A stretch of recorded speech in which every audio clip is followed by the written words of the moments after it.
All right, so yesterday you got your first problem of the day for the spring quarter. And again, we're going to be doing a lot of synthesis this term because we're building our toolbox of reactions that we can use to make molecules. This first reaction, we've got benzene and acetone, two relatively common organic solvents, and we're trying to make a new alcohol out of that. We've seen these reactions before, right? Looks pretty similar, making an alcohol.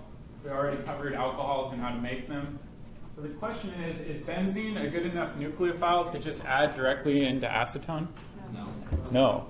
Benzene is actually a poor nucleophile, so we need to come up with an alternate strategy. So I'll just write down poor nucleophile. What do we need to do to benzene? Make it reactive. We need to make it reactive. How can we make it reactive? So we can halogenate it, and I heard somebody mention Grignard. I think that's a great approach. So let's actually go through and do the full step-by-step synthesis here. So let's say we've got bromine, and we've got iron tribromide. Whoop.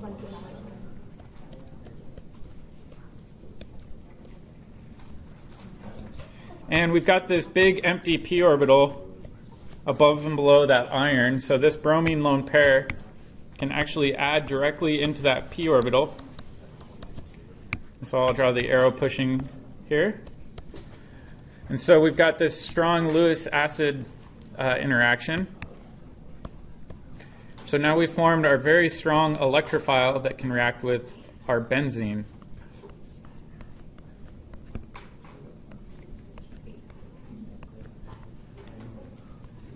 So our iron has a negative charge, our bromine has a positive charge. Now we can react this with our benzene. So I'll draw the arrow pushing here. We'll kick off our leaving group so that electron pair between the two bromines will jump over to the bromine with the positive charge. So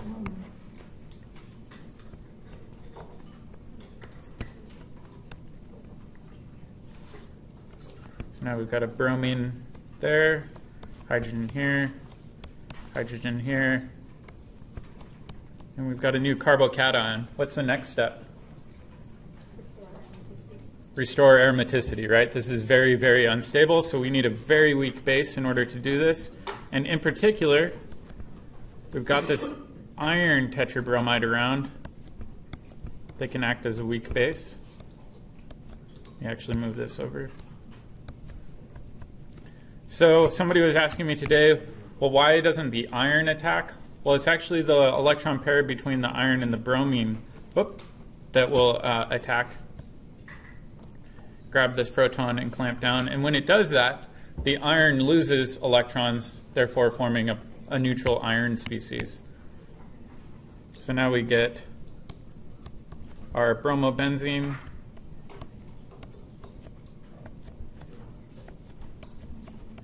And we regenerate our catalyst, our iron tribromide.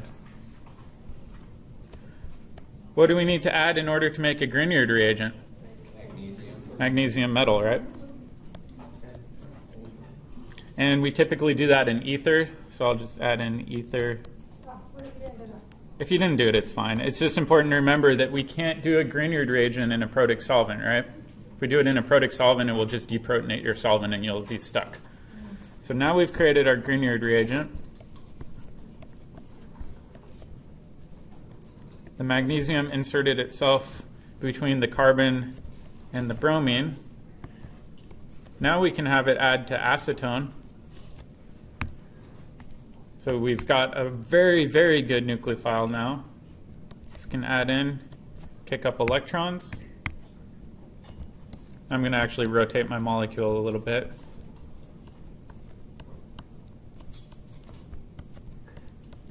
And then what's our last step? Protonate, right?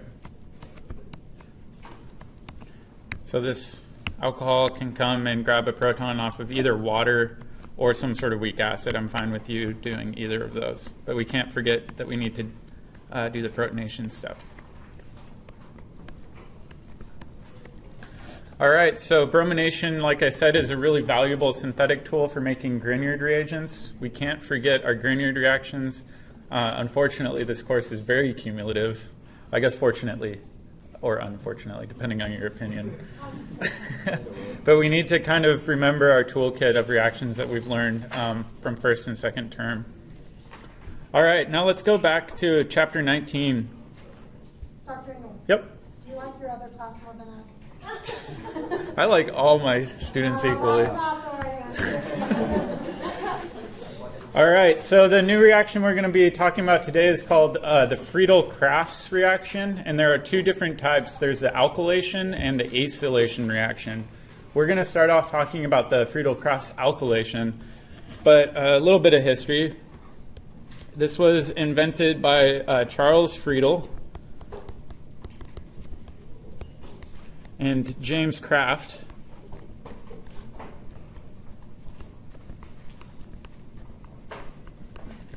In 1877. Back in the 1800s, specifically the late 1800s, there was this huge push to try to develop carbon-carbon bond-forming reactions. It was the ultimate stumbling point for chemists was we can't make carbon-carbon bonds easily. And this was a huge breakthrough for that. We already talked about Victor Grignard being able to do it, but this one will actually do it with benzene rings. So let's do the overall mechanism, or overall reaction, and then we'll jump into the mechanism. So if we have benzene, we can react this with an alkyl halide, specifically an alkyl chloride, so it's just any sort of carbon chain with a chlorine off of it, right? And this time we're going to use aluminum trichloride. And when we do this, you can install an alkyl group directly onto a benzene ring. So let me circle this and say this is an alkyl group.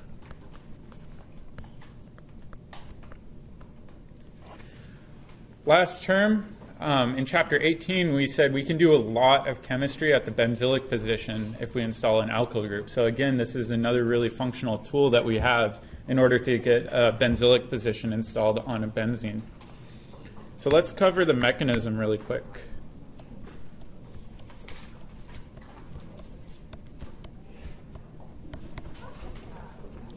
All right, so the mechanism for this reaction, we said, involves an alkyl halide, so I'm going to use tert-butyl chloride here. And I'm going to draw in our lone pairs again. And we said we're using aluminum trichloride. Oh, shoot. Which is a strong Lewis acid. So we've got this empty p orbital sticking straight up and straight down.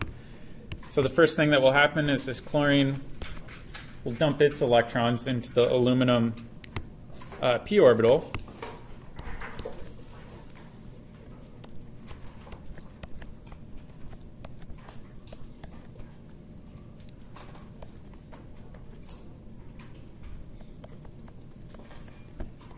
And we form a tetrahedral aluminum complex where the aluminum has a negative charge and the chlorine that attacked in now has a positive charge. What do you guys think the next step might be? Pop the chlorine to positive pops off. Yeah, exactly. So some of these start to feel intuitive, especially in third term organic, where you can break this bond and you form a tert-butyl carbocation, which is at least moderately stable because it's a tertiary carbocation, and we form our tetrachloroaluminum species where the aluminum still has that negative charge.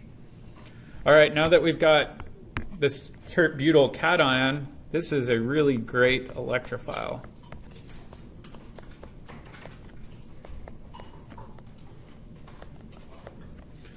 So if we've got a really good electrophile now, we can react this with benzene.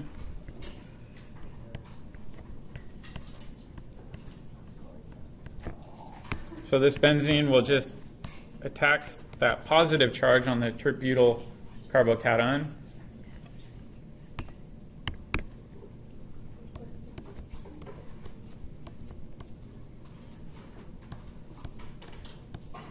We still have a hydrogen on that position, a hydrogen over here, and we form a new carbocation, that arenium cation that we talked about a lot yesterday. So we've broken aromaticity. Next step is very similar to what we've seen before, where that aluminum tetrachloride will act as a weak base.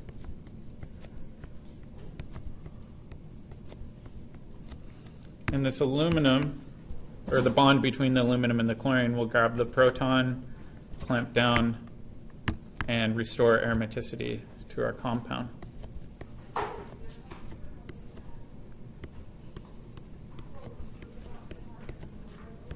Plus AlCl3. So we regenerate our catalyst anytime we do this reaction. An interesting thing with this reaction is, do you think this works very well with a primary alkyl halide? No, because we've talked quite a bit first term about how tertiary carbocations are very stable, or at least relatively stable compared to a primary carbocation. Primary carbocations are incredibly unstable. So a good important note for this reaction is it only works well with primary or secondary alkyl chlorides. Oops, sorry. Thank you. Secondary or tertiary alkyl chlorides. And I'll put an asterisk here too, because I'm sure most of you are aware with chemistry there's always exceptions, right? So let's actually bring up the exception, and it'll make sense when we see it. Yep?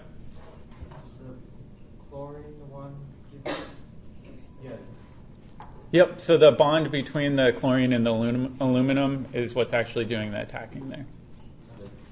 Does it work with other alkyl halides, like other than chlorine, like again, bromine? Yeah, it does. In our book, at least, when you see it, it is exclusively done with alkyl chlorides. You can do it with bromides, but it's a lot easier to do it with alkyl chlorides. Yeah, good question. All right, let's take a look at the exception.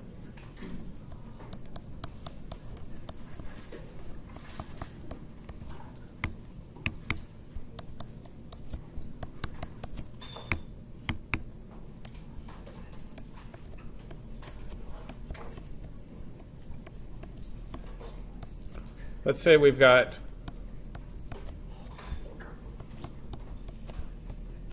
ethyl chloride. If you do this reaction, it will actually work. And you can install an ethyl group on there. And we'll go over this mechanism here shortly, but what do you think probably is the reason why this works as opposed to other primary alkyl chlorides? There's only one option. Yeah, there's only one option, right? You don't get rearrangement reactions, because if you did a hydride shift, you'd form the exact same carbocation, right? So there's no potential for methyl shifts or hydride shifts or anything like that. So in this case, we're just brute forcing a primary carbocation on without facing any sort of rearrangement potential there.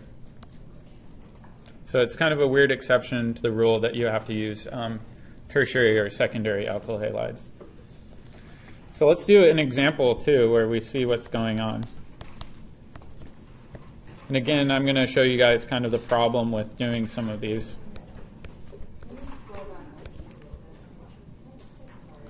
No, it's fine.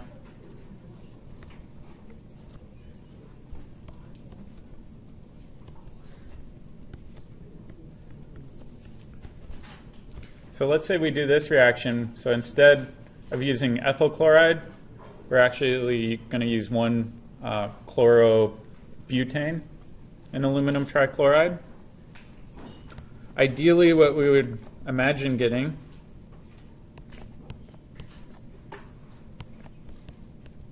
would be this, but we actually can only isolate this in a 35% portion. The major product that we get for this reaction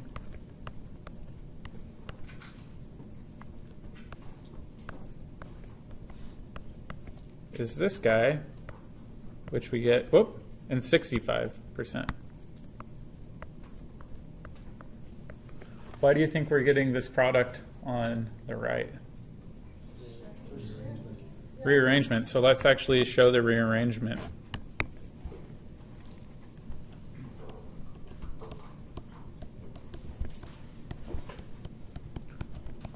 Halides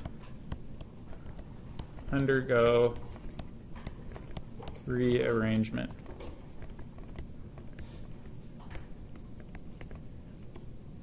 So for example, if we've got this butyl chloride here, we can say, all right, we've got AlCl3. We can show the arrow pushing where this chlorine attacks the aluminum. I'm going to shorthand some of this. This chlorine has a positive charge. We can show this group falling off.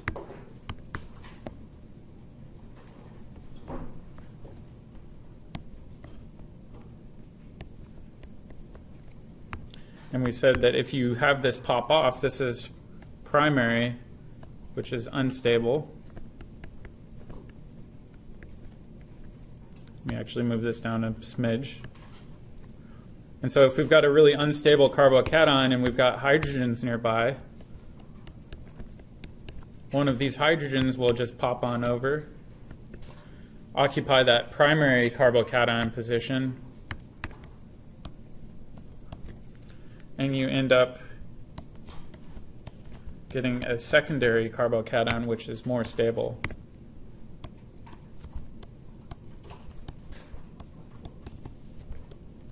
So this is an example of what we saw first term with a 1,2 hydride shift. So this is the reason we try to preferably use a tertiary or sometimes a secondary alkyl chloride for these Friedel-Crafts alkylation reactions. Does that make sense? All right.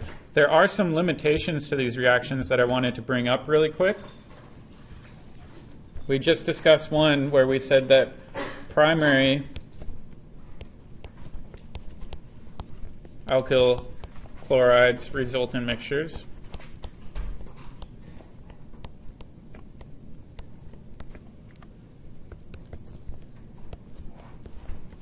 And we said that that was due to the hydride shift or some sort of rearrangement in the molecule.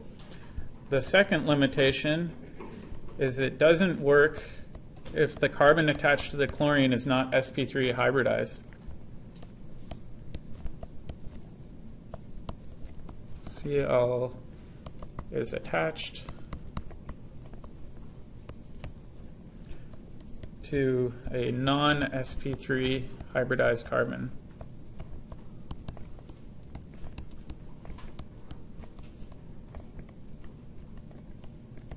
And what do I mean by this? Well, let's imagine a couple examples here. Let's say we've got benzene, and we want to react it with a carbon. Scroll up. Yeah, there you go. There we go. All right. If we try to react it with the chlorine on a vinylic position, and we do this with aluminum trichloride, we get no reaction, because that chlorine is attached to an sp2 hybridized carbon. Another common mistake people make is they say, well, what if we react this with chlorobenzene and aluminum trichloride? Again, that chlorine's on an sp2 hybridized carbon. This reaction won't work at all, so you get no reaction. The Friedel-Crafts alkylation is truly an alkylation. You have to install an alkyl group, meaning that carbon has to be sp3 hybridized. Another common problem with these reactions, and we'll talk more about this probably tomorrow, is that alkyl groups are activating.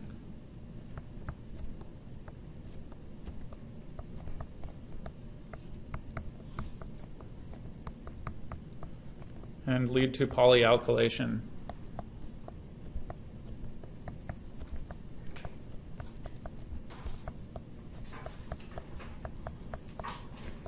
So let me scroll up here.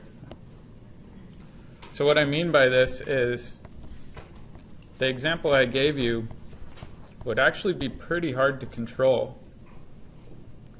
If you had your tert-butyl chloride and aluminum trichloride, what you would get is a mixture of the tert-butyl group installed once, and you would probably get a mixture of it installing twice. And so you get two tert-butyl groups installed paired to one another. Because alkyl groups are electron donating, they favor that second reaction happening even faster than that initial reaction. So it's very hard to stop at just one alkylation. Oftentimes you'll observe polyalkylation or multiple alkyl groups getting installed. All right, the fourth and final limitation. Whoops, sorry. Is that strongly deactivated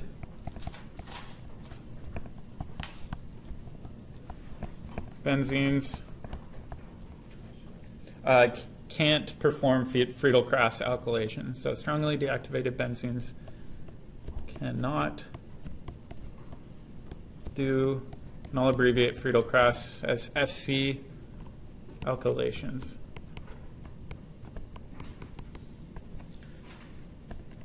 So what I mean by this is your benzene can't have an electron withdrawing group coming off of it, or at least a very strongly electron withdrawing group. An example of this would be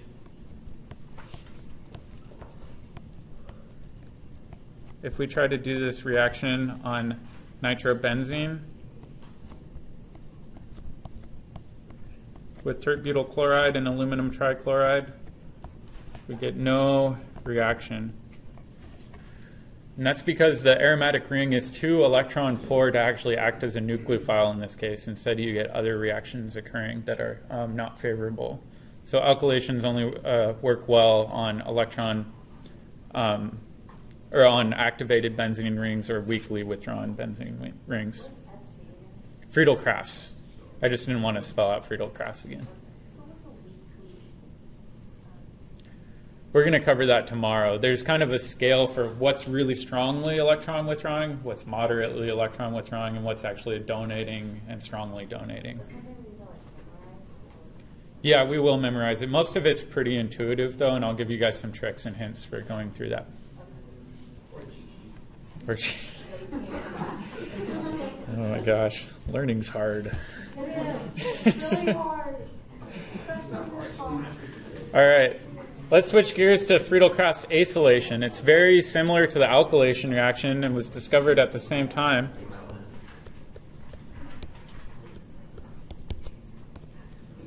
So the overall reaction, again, is we start with a benzene ring.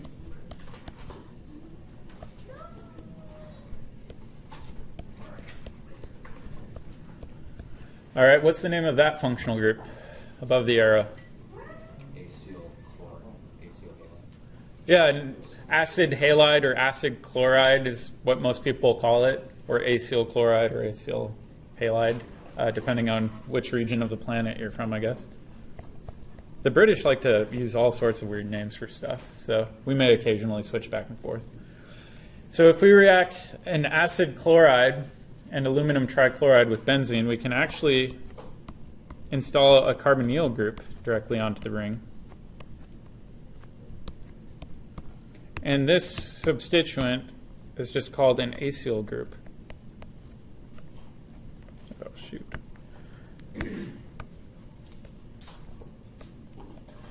So anytime we've got that carbonyl group directly attached onto the benzene ring, we'll just refer to that as an acyl group. Mechanism, like I said, tends to repeat itself for this whole chapter. This would be a strong hint, too, that this will be a mechanism that will pop up on one of the exams. So it would be a good idea to definitely get this down pat. Right? So if we have an acid chloride, we've got lone pairs on this chlorine.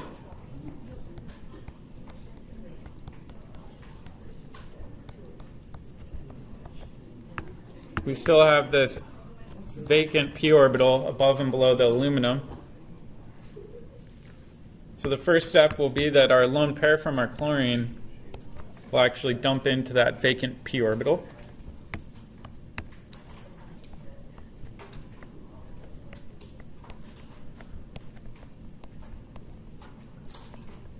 Nope. Wait, no, sorry, wrong one.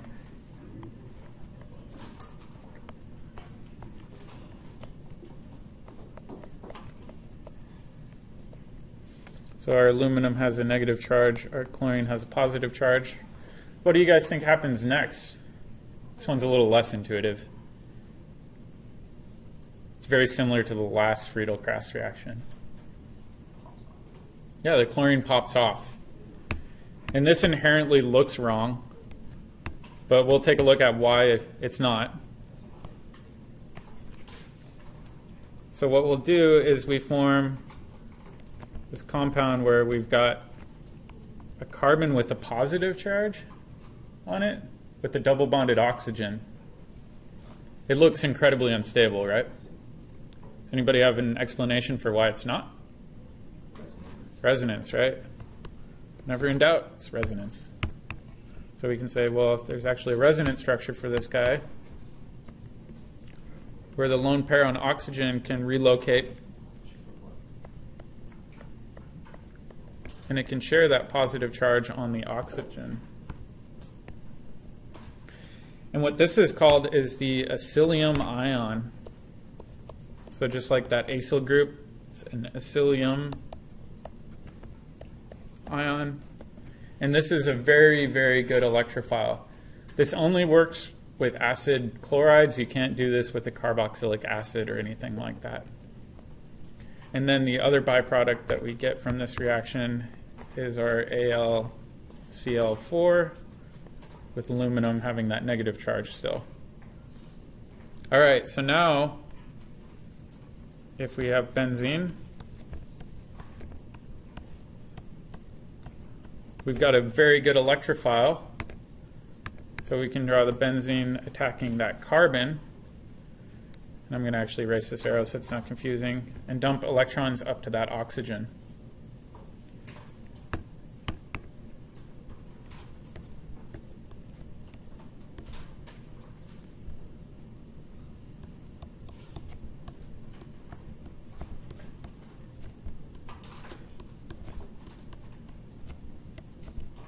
You guys getting good at drawing hexagons yet? Yeah. All right, so we've formed our rhenium ion, which is no longer aromatic. But just like with the other reactions, we've got this aluminum tetrachloride.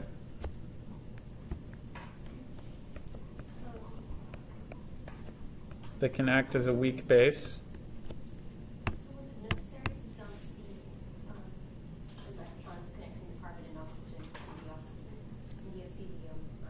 So are you saying why doesn't the benzene attack the oxygen with the positive charge? No, why is there two here? Like the carbon's already Oh, shoot, you are entirely right. Thank you. We do not need that arrow. We just added into the positive charge. Sorry. And then we have this kick in. I apologize. It's been a long day. And we can re-aromatize the molecule.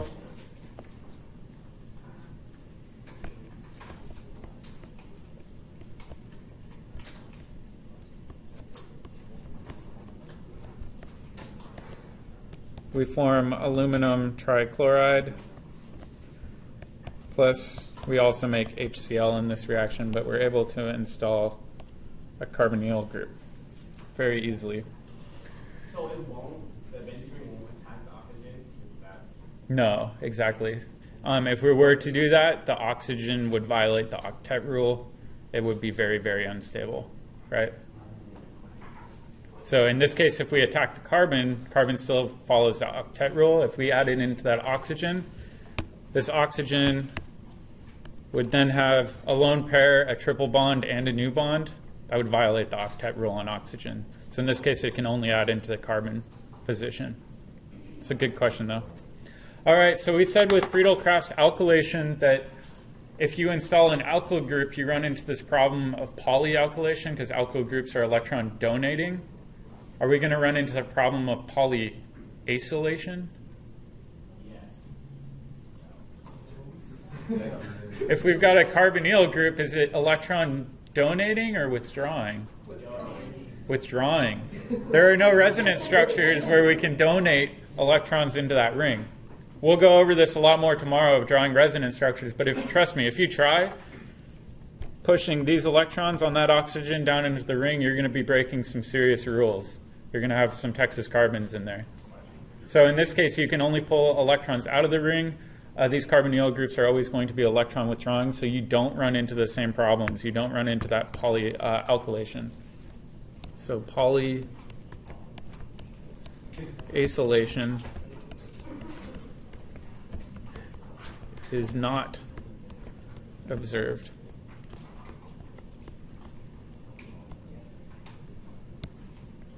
All right? And that's because the carbonyl group is electron withdrawing. Just wondering, so the free acylation,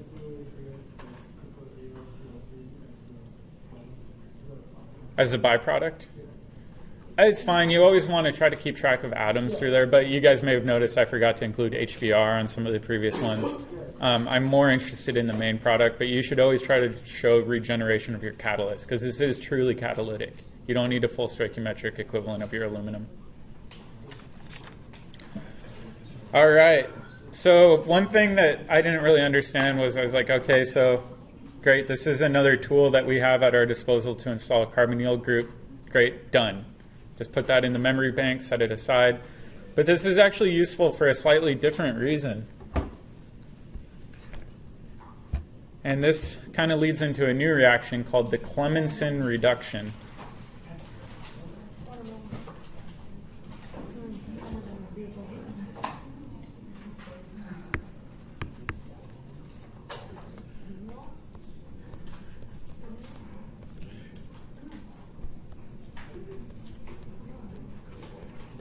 And let's recall our problem that we ran into before.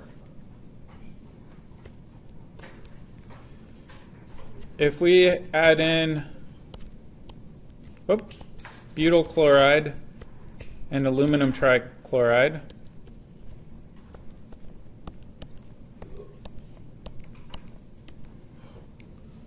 we said that we get this in 35%.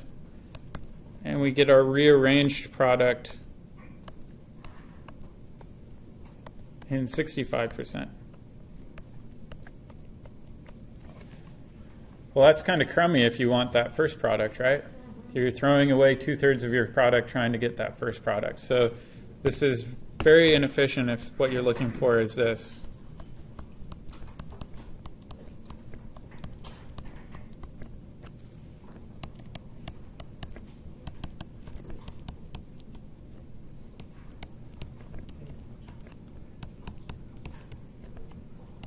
Very inefficient for that reaction. So with Friedel-Crafts alkylation and the Clemmensen reduction paired together, we can actually avoid this pitfall. So I'll show you guys the trick.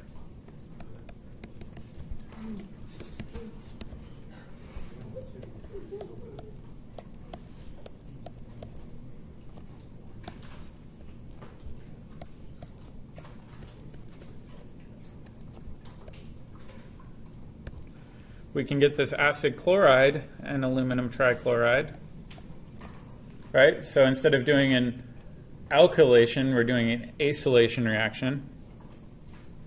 And when we do this, we can install that carbonyl group.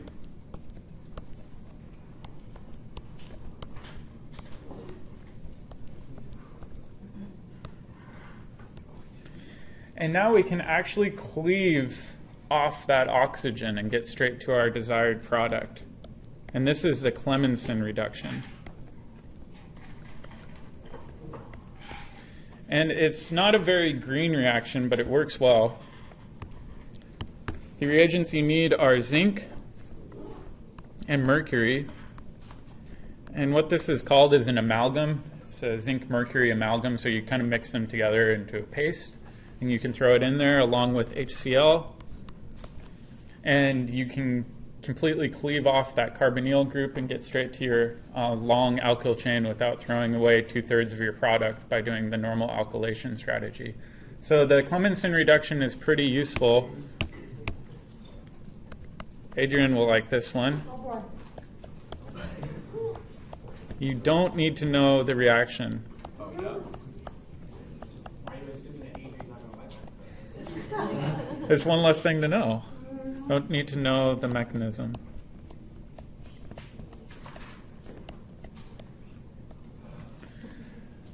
This is something where if you took organometallic chemistry, which is typically a graduate level course, you would cover, but it's not something we're going to cover now.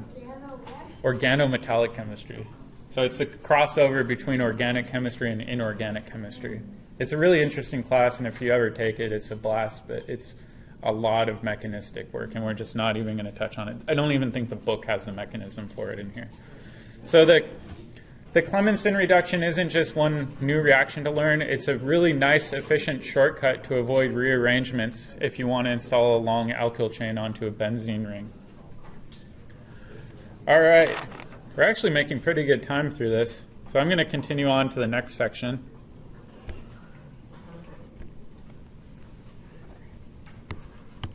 And the next section talks about activators.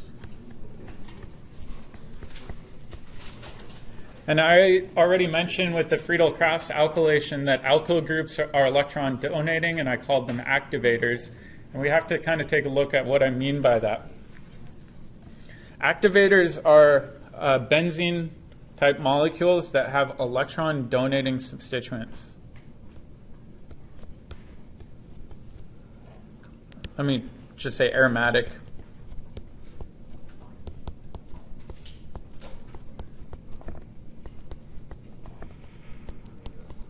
With electron donating substituents.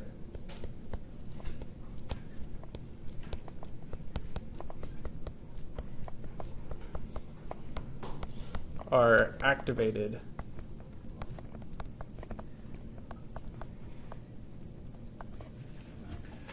So let's take a look at some strong activators.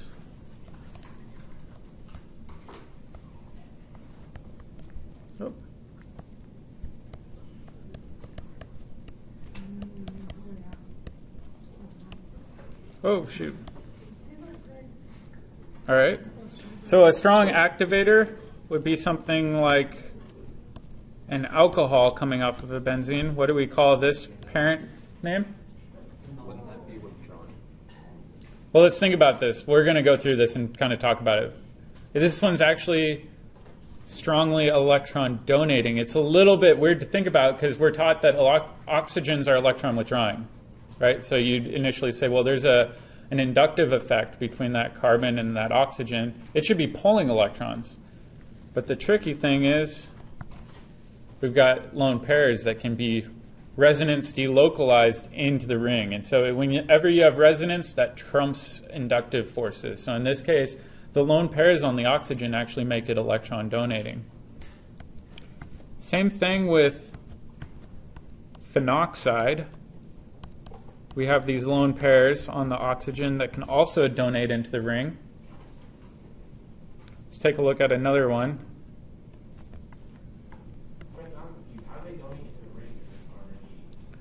So let me finish drawing these down and then we'll go through the resonance structures. The next one we have are amines or anilines. Those hydrogens could be alkyl groups too. The key is that strong activators have lone pairs on the atom directly attached to the ring.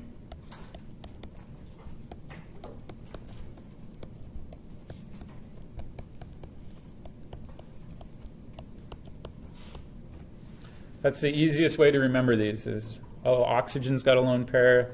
In that case, oxygen's got a lone pair in phenoxide. The nitrogen on aniline has a lone pair. What if we protonate aniline? Would it be a strong activator? No, because then that lone pair would be bonded to a hydrogen. So you have to have a lone pair in that position in order for it to be an activator. So now let's go through the rationale. They're all considered strong. We're not going to get into ranking between the strong activators. These just all fall in the strong category. Yep. If we protonate that, it's going to be like the first one. If we protonate aniline with this lone pair, Oh, then aniline. there wouldn't be I a thought lone you were pair talking left. about- Yeah, exactly. If we protonated the phenol, Yeah. we would still have a lone pair left. Okay. All right, now let's go through the rationale. And I'm going to pick phenol because it's one that's very common.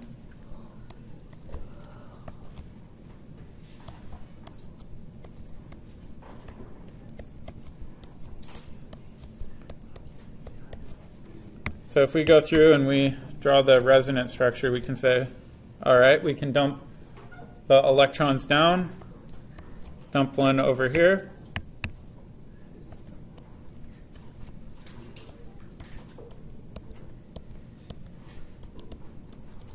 Now we've got oxygen with a positive charge. This carbon over here has a lone pair on it, giving it a negative charge. We can keep on moving these electrons into the ring, put it right there.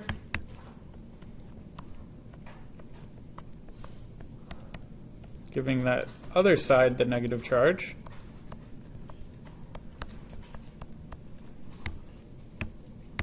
And then we can say, well, what if we move this here and this over here?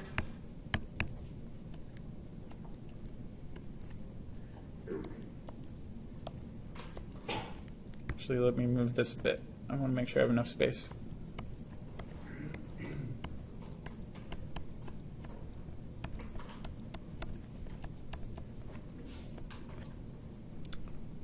We've got a lone pair there, negative charge there.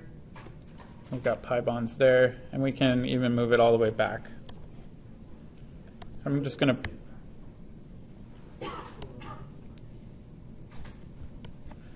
So let's say we want to just go straight back to the start. We can say, all right. So these are all valid resonance structures for phenol, right?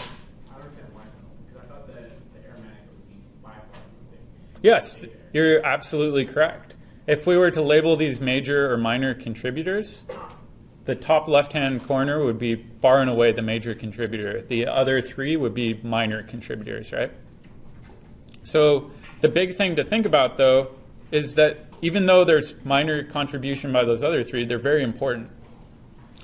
So let's draw the hybrid form. Whoop.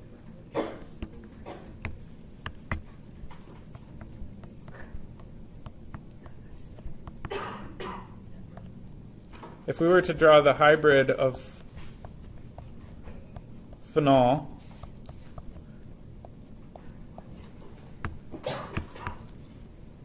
actually, let me actually do the full dash then for doing the hybrid.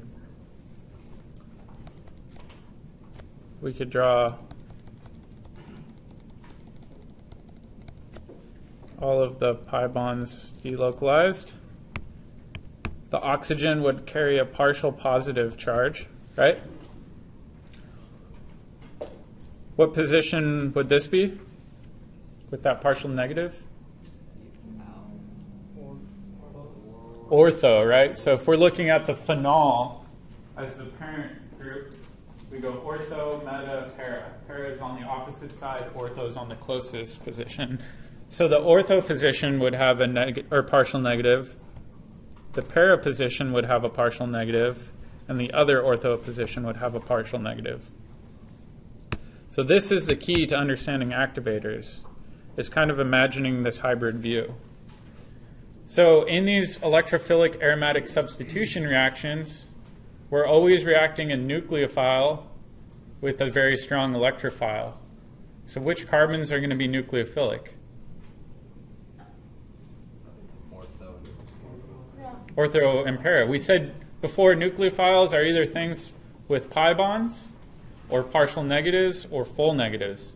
In this case, we not only have a pi bond, but we've got a partial negative in the ortho and para positions. So anytime we have an electron donating group that's strongly activating, not only will the reaction occur faster because it's a better nucleophile, but it will direct the new substituent to either the ortho or para positions or both. So strongly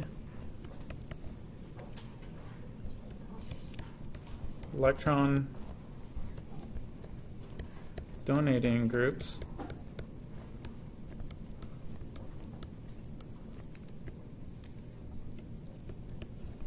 are ortho para directors.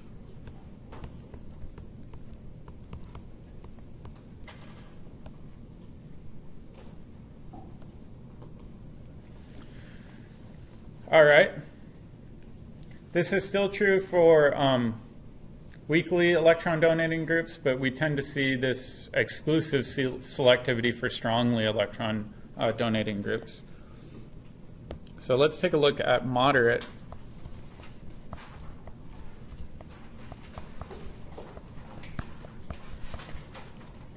electron donors.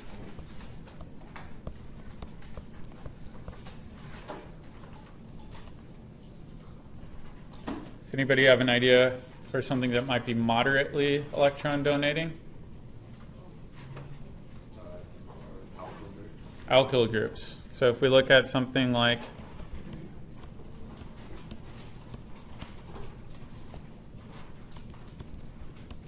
tert-butyl benzene, we can say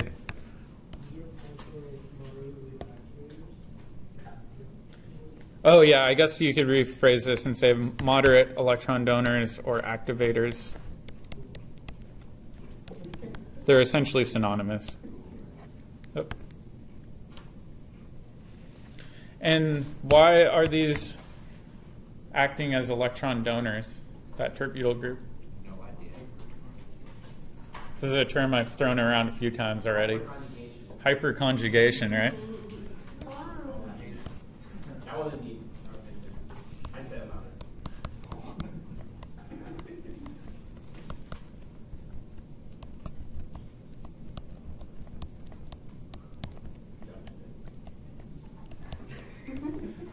So it's donating due to hyperconjugation. Like we said, anytime you've got an sp3 lobe nearby, that sp3 lobe can actually donate electron density. It's not as strong as resonance.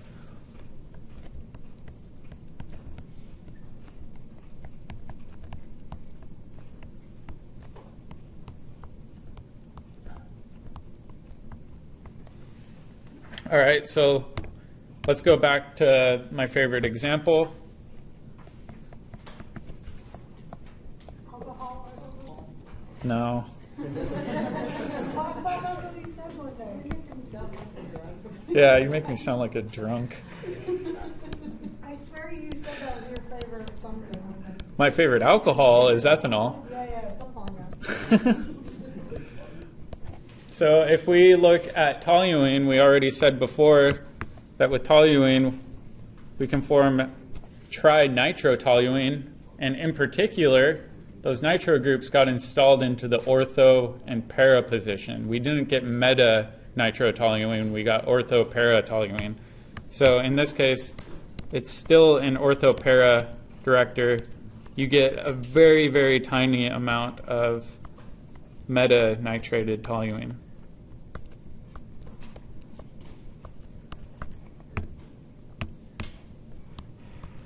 So it's still an ortho para director. All right, I think that's where we're going to leave it off today. Tomorrow we're going to talk more about activators and deactivators and how we can use them in synthesis. Just a second, I'm going to stop.